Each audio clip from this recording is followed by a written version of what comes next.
बिस्मिल्लाहिर्रहमानिर्रहीम। शुरू अल्लाह के नाम से जो बड़ा मेहरबान निहायत रहम वाला है। तालीमात कुरान और अहले बैत की तबलीग और तरवीज के लिए अबू इब्राहिम आगा अली रूहानी का साथ दें। हमारा यूट्यूब चैनल खुद भी सब्सक्राइब करें और अपने अहबाब को भी आऊज़ु बिल्लाहि मिनश शैतानिर्रजीम। बिस्मिल्लाहिर्रहमानिर्रहीम। अल्हम्दुलिल्लाहि वस्सलातु वस्सलामु अला अहलिहा।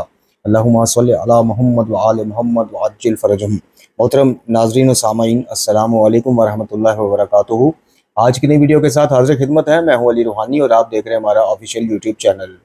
मोहतरम नाज़रीन व सामाईन, आज हमारा जो इंतखाबी मौजू है वो वही सिलसिला है बुत परस्ती की तारीख़ और उसके असबाब और वो एतक़ादात जो मुशरिकीन मक्का और उनसे भी पहले जब से बुत परस्ती का आगाज़ हुआ है वो लोग बुतों को पूजने वाले अपने अपने बुतों से रखते थे। क्या उन एतक़ादात का आज वजूद पाया जाता है बुतों के नाम से या उन्वान से नहीं, शख्सियात के उन्वान से भी?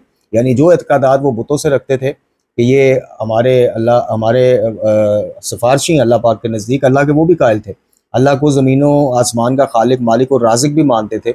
लेकिन जब उनसे सवाल किया जाता था कि इनकी परस्तिश करते हो या इनको बराह रास्त तुम इनसे आजाद तलब करते हो, बारिशें तलब करते हो, लाद तलब करते हो, तो वो ये कह देते थे कि जी हम इनको अल्लाह समझ के नहीं, तो मफहूम मैं मुख्तलिफ आयात का पेश कर रहा हूँ, अल्लाह के यहाँ हमारा सिफारशी और शफात करने वाला समझ कर कि जनाब अल्लाह ताला हमारी बराह रास्त नहीं सुनता या नहीं सुनेगा, ये ज़रा सिफारिश कर देंगे तो जो नहीं भी मानने वाली हमारी मन्नत या हाजत वो भी पूरी हो जाएगी।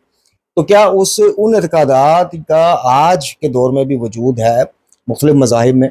तो ये सिलसिला हमने शुरू किया जिसकी पहली किस्सा आपने देखी पिछले हफ्ते, जिसमें हमने बताया था कि इसकी इब्तदा कब हुई बुत परस्ती की, और क्या ये बुत ऐसे ही मुशरिकीन जो हैं बुत परस्त जो हैं वो घर लेते थे, बस सुबह उठे थे किसी की शक्ल बना के? नहीं, ये वही शख्सियात थी कि जो अम्बिया अलैहिमुस्सलाम और अम्बिया के औसिया, जो मुत्तकीन और सालिह अम्बिया के बाद लोग थे, बुजुर्गान थे, जब वो दुनिया से जाते थे तो फिर शैतान ने किस तरह से इनको राग़िब किया कि जनाब वो अल्लाह की मुलाकात को गए हैं, उनके वापस आने तक ये बुत मुजस्मा बना के दे देना। तो फिर आहिस्ता आहिस्ता ये रवाज पकड़ता गया।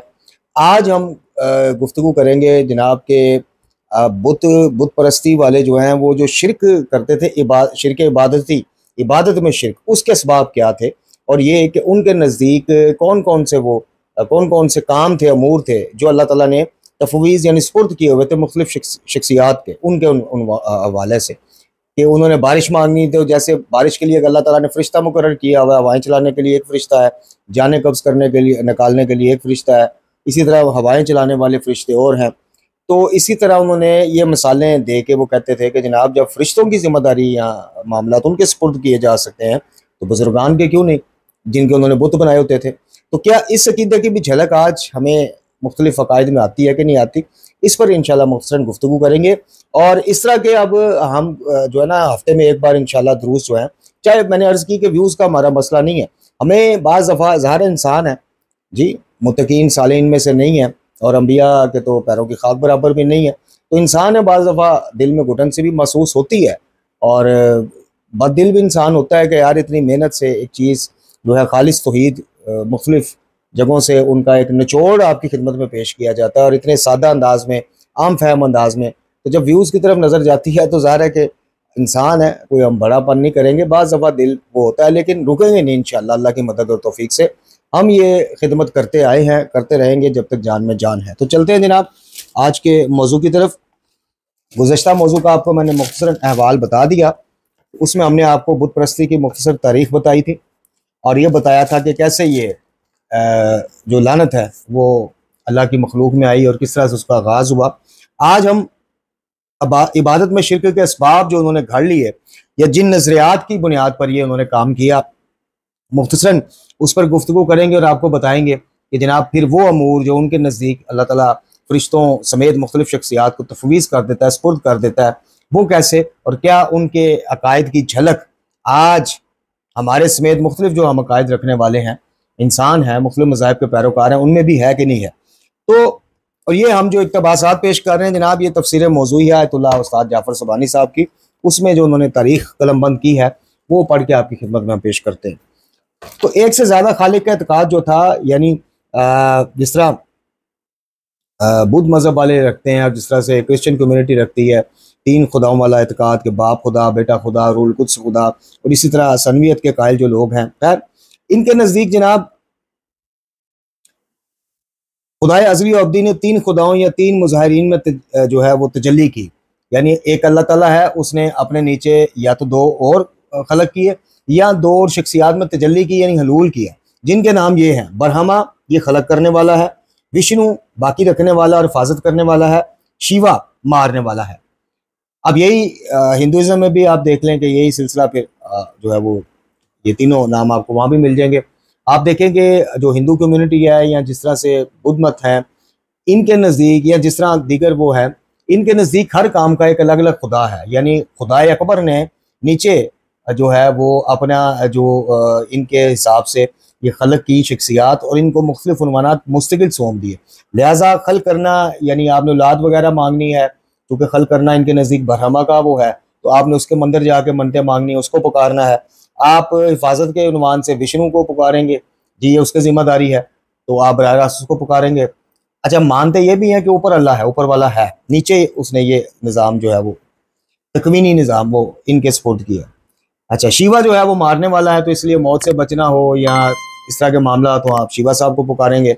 अब इसी तरह क्रिश्चियन कम्युनिटी में जैसे बताया कि बाप खुदा, बेटा खुदा, रूल कुद्स खुदा, अब तीनों में से जिसको भी बराह रास्त से पुकार लेते हैं, खासकर जनाब ईसा इब्न मरियम अलैहिस्सलाम के हवाले से जो उनका है वो आप सबको पता है। इसी तरह जो ज़रतश्त के मज़हब में आहूरा और मज़दा के एतकाद रखने के बावजूद दूसरे खुदाओं यज़दान और अहरीमन का एतकाद था, वो कि ज़रतश्त यानी आग के पुजारी, इनका इन दोनों के बारे में हकीकी अकीदा बहुत ही मुबम था, लेकिन साबका कायद से मिलता जुलता था। गैर खुदा की परस्तिश का दूसरा सबब खुदा का मखलूक से अलग थलग होना था।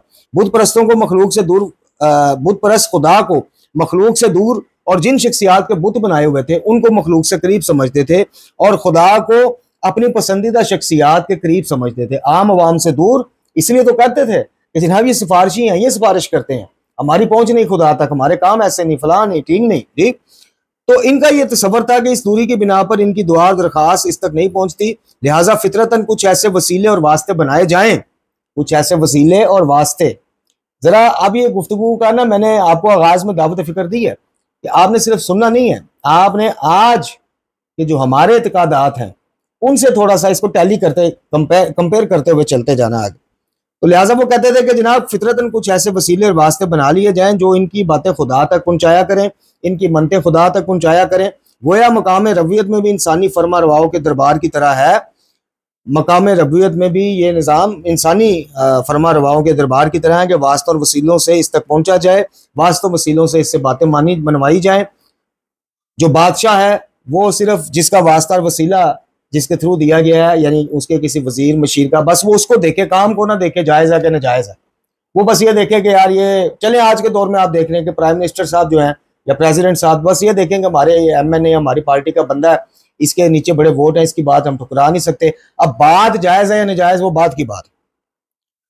इसीलिए कुछ लोग कुर्सियों, फरिश्तों, जिन्नों, रूहों की परस्तिश करने लग पड़े कि ये वसीले परस्तिश करने वालों का पैगाम, मन्नतें, हाजतें और बातें खुदा तक पहुंचाए। कुरान मजीद में खुदावंद आलम ने मुख्तलिफ अंदाज से इस सब को रद्द किया और कहा कि खुदा अपने बंदों से सबसे ज्यादा करीब है और इनके दाखिली और खारजी सारे हालात से आगाह भी है और बाखबर भी है और अपने बंदों की जारी और मख्फी बातों को सुनता है। लिहाजा इसको इन मसनूई खुदाओं की परस्तिश की हाजत नहीं और ना ही वाजिब के तौर पर वसीले और वास्ते पकड़ने की उसकी मखलूक को हाजत है। इसलिए अगर इस परस्तिश का मकसद तुम्हारी दरख्वास्तों का पहुंचाना है तो जान रखो कि खुदा बराह रास्त इन तमाम से आगाह है। अब सूरह मुबारक काफ में भी अल्लाह पाक ने कहा कि वनहनु अक़रबु इलैहि मिन हब्लिल वरीद, कि हम इसकी यानी इंसान की शहरगे हयात से भी ज्यादा करीब है। और फिर सूरह आल इमरान में कहा कि कुल इन तुख्फू माफी सुदूरिकुम औ तुब्दुहु या अल्लामुहुल्लाह, कह दें कि अगर तुम इस चीज को जो तुम्हारे दिल में है ख्वाह छुपाते हो या जाहिर करते हो खुदा जानता है। या अल्लामुहुल्लाहु यानी अल्लाह पाक इससे वाकिफ है, तुम बताओ या ना बताओ। और इसी तरह फिर सूरह मुबारक अल मुजादला में आवाज दी कि मा यकूना मिन नजवा सलासतिन इल्लाहु व राबिउहुम वला खमसातिन इल्लाहु व सादिसुहुम, कोई 3 अफराद आपस में राज और न्याज की बातें नहीं करते मगर ये कि खुदा इनका चौथा है, और 5 अफराद आपस में बातें नहीं करते मगर ये कि खुदा इनका छठा होता है।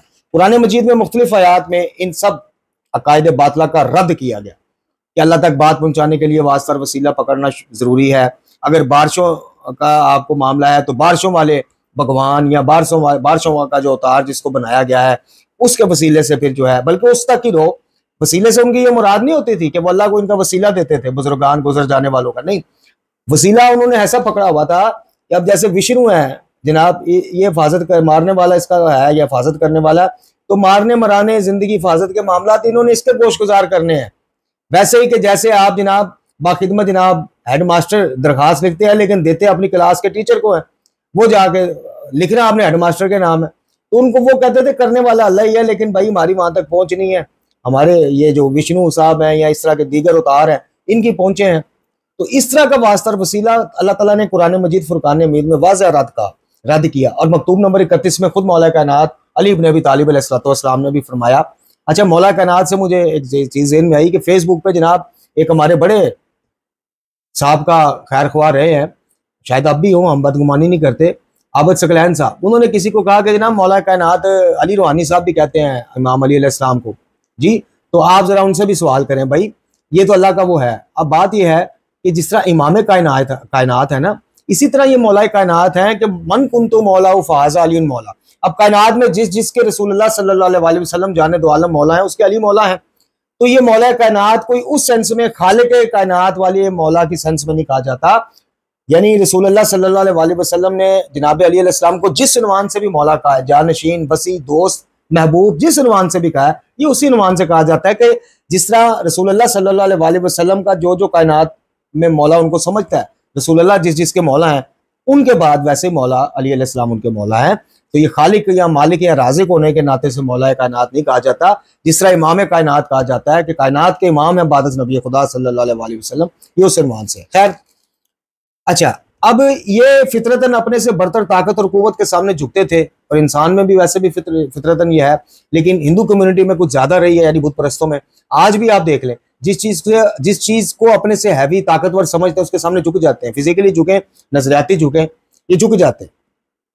खैर, जमाना जालियत के अरबों में कुछ फरिश्तों की, कुछ दूसरे जिनों की स्वाबत जैसे शेरी और दूसरे सियारगान की परस्तिश की जाती थी।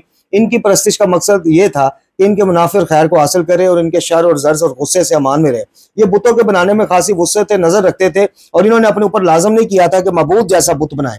चुनाचे हर एक खुदा के लिए अलग अलग बुत और सनाम तैयार करते जो एक दूसरे से कोई मुशाबत भी नहीं रखते थे। इस सारी परस्तिश का मकसद सिर्फ ये होता था कि मावराए मादा और ख्याली अमूर को महसूसात के सांचे में डालें। फरिश्ते और जिनकी किस्म के इनके खुदा चूंकि देखे और छुए नहीं जा सकते, हत्ता के सितारे भी गुरूब हो जाया करते थे और वो हर वक्त नजरों के सामने ना रहते थे, इसलिए वो लोग इनके सनाम बनाकर इनकी परस्तिश करते। कुरान मजीद फुरकान हमीद में इस ख्याल की सख्त मजम्मत की गई। इन्होंने अपने हाथ से गढ़े हुए खुदाओं को ताकत और कुव्वत का मालिक बनाया हुआ है। अल्लाह ताला बहुत से मौके पर यह बात बयान करता है कि खिलकत के अमूर का वो खुद मुदब्बर है, उसने कोई मुशावरती कमेटी नहीं बनाई, वो किसी के मशवरे का पाबंद नहीं, किसी को राजी करने का वो पाबंद नहीं, सब उसको राजी करने के पाबंद है, सब उसके न्याजमंद है, मोहताज है, वो बेनियाज है। चुनाचे ये क्या करते थे कि जनाब अल्लाह ताला ने इतनी वसी कायनात और कायनातों के मामला जो हैं, जैसे मैंने पहले मिसाल दी आपको कि एक चीज है उससे आगे चीज घड़ लेना, टोचन लगा के कीदा बना लेना, ये पीछे से काम चलता आ रहा है। आज भी आप देखें, एक चीज मौजूद होती है लेकिन उसको क्या करते हैं कि आगे उसी से क्यास करते हुए नजरिया को घाड़ लेते हैं। अब इन्होंने भी ये किया कि जनाब फरिश्तों का जिक्र मिलता है, यानी हर नबी ज़ाहिर है फरिश्तों की भी तारीफ करवाते आए अपनी अपनी कौम को, तो उन्होंने कहा कि जनाब वही पहुंचाने पे कोई मामूर है, बारिशें बरसाने पे कोई मामूर है। तो इसी तरह ये बुजुर्गान भी जो है ना, इनको अल्लाह ताला मामूर कर देता है मुख्तलिफ चीज़ों के ऊपर, और अल्लाह ताला फिर उन चीज़ों की बाबत इनसे मशवरा लेता है या इनकी रजा जानता है या इनके स्पुर्द कुल्ली तौर पर कर देता है कि भाई ये जिस तरह करना करो, जो भी करना। अच्छा, अब सूरह मुबारक यूनुस में भी कहा गया कि वो अर्श कुदरत पर मुतमक्किन हुआ, वही अमूर खलकत और आफरीनिश की तदबीर करता है। कुरान मजीद ने बहुत सी आयात में तफसील से खिलकत जलाना यानी जिंदा करना, मारना, सूरज चांद की गर्दिश, दिन और रात का निज़ाम, रोजी नसीब में मुकद्दर में करना और फिर उस तक पहुंचाना वगैरह का खास खुदा का काम कहा है। अब आप ये देख लें, हम में से भी बहुत ज्यादा, मैंने अर्ज की है कि कंपैरिजन करते हैं, बहुत ज्यादा इन अमूर का हम मुकद्दस शख्सियात के साथ मंसूब कर देते हैं, लेकिन कुरान मजीद ने वाज़ह तौर पे कहा है कि अल्लाह ताला ना किसी के उसे मतलब मशवरे का मोहताज है माज़अल्लाह, ना अल्लाह ताला किसी को बताने का पाबंद है, नहीं, अल्लाह ही रिज़्क देने वाला है और वही पहुंचाने का इंतजाम करने वाला है। वो माँ बाप के जरिए पहुंचाए, वो पत्थरों में किसी जरिए से पहुंचाए, वो चिरिंद परिंद तक किस जरिए से पहुंचाता है, ये सबब बनाना, सबब पैदा करना उसमें सबबुल असबाब का काम है। रिज़्क की दुआ जब मांगी जाएगी, रिज़्क में बरकत की दुआ, वो सिर्फ अल्लाह ताला के इख्तियार में। और शिरक और सनवियत के हर किस्म के तसव्वुर खुदा की कुदरत के मुकाबिल किसी भी किस्म की कुदरत और हर तौर की मखलूक को कुव्वत और ताकत सुपुर्द कर देने की मजम्मत करता आया है कुरान। अब तक हम गैर खुदा की परस्तिश के 3 असबाब से आशना हुए। जाहिर है हम इस बाबत का दावा नहीं करते कि दूसरे असबाब नहीं है, मगर ये 3 वो असबाब हैं जिनकी कुरान ने शिद्दत और सख्ती से मजम्मत की। दुनिया में शिरक के फैलने की बुनियाद भी यही 3 अकायद थे। एक मुसलमान जो इस खुदाए वाहिद पर एतकाद रखता है कि जो हर जगह हाजिर नाजर है, और वही ऐसा है कि जो हर जगह हर लम्हा हाजिर नाजिर है, अपने बंदों के करीब है, जिसके हाथ में मूरे खलकत की भाग दौड़ है, और ये इसने किसी के सुपुर्द नहीं की, किसी को कोई मामला तफवीज नहीं किया। अब देखें कि जहां खिलकत के सारे काम इसी से मुतल्लक हैं और इस किस्म का काम खुदा ने अपने किसी गैर के सुपुर्द नहीं किया। अलबत्ता खुदा के दूसरे काम मसलन शिफात और मगफरत जो खुदा के हक पे ताल्लुक और मल्क हैं, वो दूसरे अफराद को वागुजार हुए, लेकिन तवज्जो करना चाहिए कि यह गैर खुदा की परस्तिश का एक सबब बना है। कुरान ने सराहत के साथ शिफात को भी खुदा का हक करार दिया। कोई शख्स इसके इज़्न और हुक्म के बगैर शिफात नहीं कर सकता, जैसा सूरह मुबारक जुमर में कहा गया, कुल लिल्लाहि शिफाअतुन जमीअन, सारा कह दीजिए कि सारा हक शिफात इसी का है, जिसको चाहेगा इज़्न दे देगा।